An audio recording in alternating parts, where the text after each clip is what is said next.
বিশ্ব ঐতিহ্য সুন্দরবন জুড়ে ছড়িয়ে আছে অসংখ্য কেওড়া গাছ। সাধারণত সুন্দরবনের নদী ও খালের তীর এবং চরে এ গাছ বেশি দেখা যায়। কেওড়া গাছের ফল অর্থকরী হওয়ায় স্থানীয়দের অনেকেই তা সংগ্রহ করে বাজারে বিক্রি করেন। আচার এবং টক তৈরিতে এ ফলের চাহিদা রয়েছে।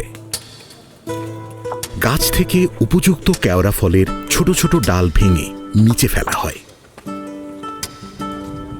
নিচে একজন থাকেন ফলগুলো ডাল থেকে ছাড়ানোর জন্য।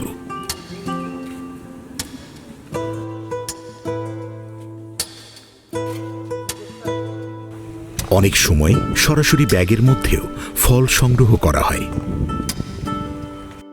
সুন্দরবন এলাকার আশেপাশের বাজারগুলোতে বিক্রির উদ্দেশ্যে কেওড়া ফল নিয়ে আসেন সংগ্রহকারীরা।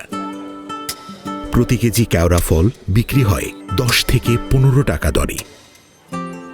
চাহিদা থাকায় অনেকেই কেওড়া ফল সংগ্রহ করে আয়ের ব্যবস্থা করেছেন।